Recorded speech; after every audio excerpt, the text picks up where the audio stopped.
रात का समय था। चारों ओर घुप अंधेरा छाया हुआ था। केवल एक ही कमरा प्रकाशित था। वहां 4 मोमबत्तियां जल रही थीं। चारों मोमबत्तियां एकांत देख आपस में बातें करने लगीं। पहली मोमबत्ती बोली, मैं शांति हूं।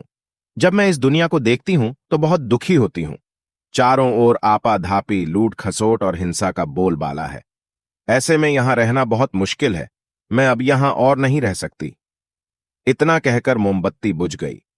दूसरी मोमबत्ती भी अपने मन की बात कहने लगी, मैं विश्वास हूं। मुझे लगता है कि झूठ, धोखा, फरेब, बेईमानी मेरा वजूद खत्म करते जा रहे हैं। ये जगह अब मेरे लायक नहीं रही। मैं भी जा रही हूं। इतना कहकर दूसरी मोमबत्ती भी बुझ गई। तीसरी मोमबत्ती भी धूखी थी। वह बोली, मैं प्रेम हूं। मैं हर किसी के लिए हर पल जल सकती हूं, लेकिन अब किसी के पास मेरे लिए वक्त नहीं बचा।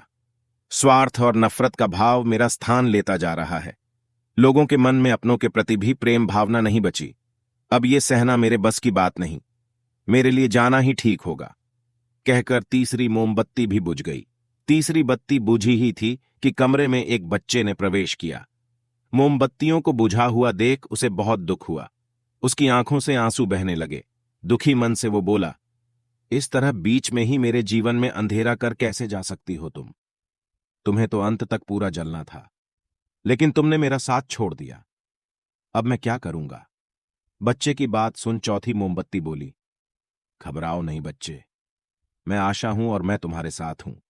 जब तक मैं जल रही हूं, तुम मेरी लौ से दूसरी मोमबत्तियों को जला सकते हो। चौथी मोमबत्ती की बात सुनकर बच्चे को हिम्मत मिली। उसने आशा के साथ शांति, विश्वास और प्रेम को पुनः प्रकाशित कर लिया। तो दोस्तों, इस कहानी से हमें यह सीख मिलती है कि जीवन में समय एक सा नहीं रहता। कभी उजाला रहता है तो कभी अंधेरा। जब जीवन में अंधकार आए, मन अशांत हो जाए, विश्वास डगमगाने लगे और दुनिया पराई लगने लगे, तब आशा का दीपक जला लेना। जब तक आशा का दीपक जलता रहेगा, जीवन में कभी अंधेरा नहीं हो सकता। आशा के बल पर जीवन में सब कुछ पाया जा सकता है।